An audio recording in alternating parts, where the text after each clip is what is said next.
કેન્દ્ર સરકારની આરડીડીએસ અને રાજ્ય સરકારની રોબસ્ટ યોજના હેઠળ અંડરગ્રાઉન્ડ કેબલિંગનું કામ યુદ્ધના ધોરણે શરૂ કરાયું।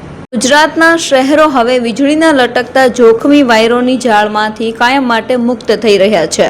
ચોમાસુ, ઉત્તરાયણ કે નવરાત્રી જેવા તહેવારોમાં શોર્ટ સર્કિટ અને અકસ્માતનો જે ડર રહેતો તેનો હવે કાયમી અંત આવી રહ્યો છે।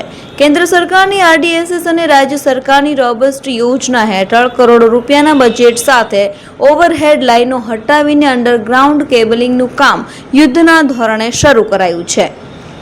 પ્રગતિ જ્યારે નાગરિકોની સુરક્ષા સાથે જોડાય છે ત્યારે લટકતા વાયરમાં ઉત્તરાયણ નિમિત્તે, કોઈ તહેવાર નિમિત્તે, પછી જે નવરાત્રિ હોય એ ટાઈમે, પછી ચોમાસાની અંદર એ બી ઘણા એવા પ્રોબ્લેમ થતા હતા શોર્ટ સર્કિટના આના, અને ઘણા એવા બનાવો બી બનતા હતા।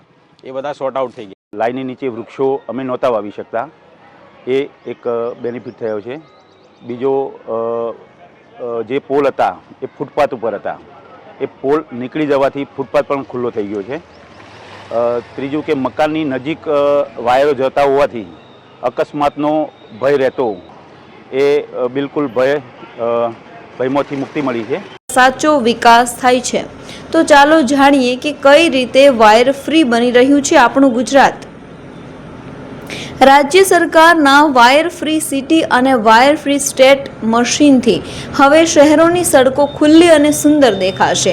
આકાશને આમતી ઇમારતો વચ્ચે નડતરરૂપ બનતો આ ઓવરહેડ વાયરોને જમીનની અંદર નાખવાની કામગીરીથી અકસ્માત મુક્ત આધુનિક ગુજરાત આકાર લઈ રહ્યું છે। આ બદલાવથી મહેસાણા સહિત રાજ્યના અનેક વિસ્તારોમાં સ્થાનિકો રહીશોએ મોટી રાહત અનુભવી છે। અગાઉ ઘરની નજીકથી પસાર થતી વીજ લાઈનોના કારણે રસ્તા પર વૃક્ષો વાવી શકતા નહોતા।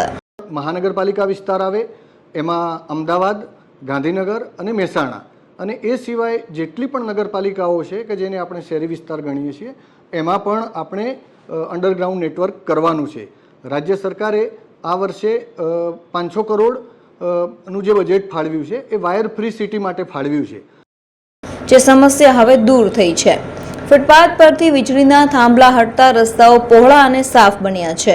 રાજ્યની ચારેય વીજ કંપનીઓ યુજીવીસીએલ, એમજીવીસીએલ, ડીજીવીસીએલ અને પીજીવીસીએલના વિસ્તારો માટે ₹500 કરોડનું ખાસ બજેટ ફાળવીને અમદાવાદ અને ગાંધીનગર જેવા મહાનગરોથી લઈને તમામ નગરપાલિકાઓમાં હજારો કિલોમીટરનું નેટવર્ક અંડરગ્રાઉન્ડ કરી દેવાયું છે। વાયર ફ્રી ગુજરાત એ માત્ર વાયરો હટાવવાનો પ્રોજેક્ટ નથી, પરંતુ અવિરત અને ભરોસાપાત્ર પાવર સપ્લાયની નવી ગેરંટી છે। ભયમુક્ત વાતાવરણ સાથે ગુજરાત હવે વિકાસ અને સુરક્ષાના એક નવા શિખર તરફ આગળ વધી રહ્યું છે।